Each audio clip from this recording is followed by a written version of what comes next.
మన రక్షణ కోసం ప్రాణాలు అర్పించిన పోలీస్ అమరవీరులను గుర్తు చేసుకునే రోజు ఇది. వారి ధైర్యం మన గర్వకారణం. బెజ్జంకి మండల కేంద్రంలోని అంబేద్కర్ చౌరస్తా వద్ద నేడు పోలీస్ అమరవీరుల సంస్మరణ దినోత్సవం ఘనంగా నిర్వహించారు. స్థానిక ఎస్ఐ బోయిని సౌజన్య మాట్లాడుతూ, పోలీసుల త్యాగం నిబద్ధత వలనే మన సమాజం సురక్షితంగా ఉందని, వారి సేవలు ఎప్పటికీ మరవలేనివని తెలిపారు. ఈ కార్యక్రమంలో అధికారులు, నాయకులు, లయన్స్ క్లబ్ సభ్యులు కలిసి అమరవీరుల జ్ఞాపకార్థం నివాళులు అర్పించారు. మన భద్రత కోసం ప్రాణత్యాగం చేసిన వీరులను ఒక క్షణం మర్చిపోవద్దు. వీడియో నచ్చితే లైక్ చేయండి, షేర్ చేయండి, సబ్స్క్రైబ్ చేయండి. పోలీస్ స్టేషన్ తరఫున మరియు లయన్స్ క్లబ్ ఆధ్వర్యంలో మరియు అదేవిధంగా రాజకీయ పార్టీలందరూ కలిసి కూడా ఇక్కడ మనం జోహార్ అర్పిస్తున్నాం.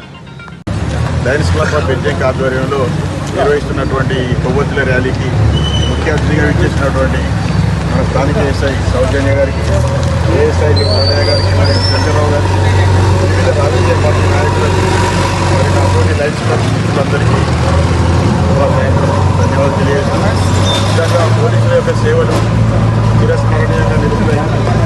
ఈ రాష్ట్రం మొత్తం అతలాకుతలమైన వెంటనే పోలీసులు కూడా మరి దానికి తగ్గట్టుగా మరి చేయడం ఇది ఎంతో హర్షించదగ్గ విషయం. అలాంటి ఘటనలు పునరావృతం కాకుండా మరి అలాంటి కరడుగట్టినటువంటి నేరస్తులను ఎక్కడికక్కడ తొక్కి పెట్టాల్సినటువంటి సమాజం మీద కూడా బాధ్యత ఉంది. మనం ఎప్పుడు పోలీసులకు అండగా మరి నిరంతరం వారి ప్రాణాల కొట్టి మన ఆత్మరక్షణ కోసం పనిచేస్తున్నటువంటి, మన రక్షణ కోసం పనిచేస్తున్నటువంటి సైనికులకు కావచ్చు, పోలీసులకు కావచ్చు, మరి సామాజికవేత్తలకు మనం అండగా నిలవాల్సిన అవసరం ఉంది. ఇలాంటి దుర్ఘటనలు పునరావృతం కాకుండా ఎంతోమంది మరి ఎన్కౌంటర్లలో ఎంతోమంది మన పోలీసులను పొట్టను పెట్టుకున్నారు. మిలిటెంట్ కావచ్చు, తర్వాత మావోయిస్టులు కావచ్చు, ఇంత ఐపీఎస్లను కూడా మరి పొట్టను పెట్టుకున్నటువంటి సందర్భాలు మనం అనేక చూసినాం. కాబట్టి ప్రతి సంవత్సరం అక్టోబర్ 21న వారి కొరకు ఒక ప్రత్యేకమైనటువంటి సంస్మరణ దినోత్సవాన్ని ఏర్పాటు చేసిన ప్రభుత్వం ఈరోజు పోలీసు సంస్మరణ దినోత్సవం సందర్భంగా లయన్స్ క్లబ్ మరియు బెజ్జంకి ప్రజలు కలిసి మా పోలీసులు నిర్వర్తించే డ్యూటీలని గుర్తించి ఈ ప్రోగ్రాం నిర్వహిస్తున్నందుకు అందరికీ మా పోలీసుల తరఫున ధన్యవాదాలు.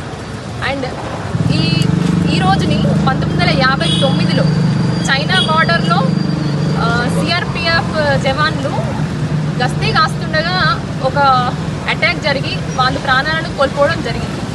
దాన్ని గుర్తు చేసుకుంటూ ప్రతి సంవత్సరము అక్టోబర్ 21వ తేదీన పోలీసుల సంస్మరణ దినోత్సవం జరుపుకోవడం జరుగుతుంది. నిన్న జరిగిన ప్రజలందరినీ ఒక రిక్వెస్ట్ మా పోలీసుల తరఫున, పోలీసులు ఉద్యోగం చేస్తున్నది పబ్లిక్ కోసం. అండ్ నిన్న జరిగిన ఇన్సిడెంట్లో పబ్లిక్ అనేవాళ్ళు చూస్తూ ఉండడం జరిగింది తప్ప తమ వంతు ఏం చేయలేదు. సో ఓన్లీ పోలీసులు వాళ్ళ ఇష్టం వాళ్ళు చేస్తారు అని కాకుండా పబ్లిక్ కూడా సహకారం అందించి పార్టిసిపేట్ చేయాలి. అప్పుడే మనము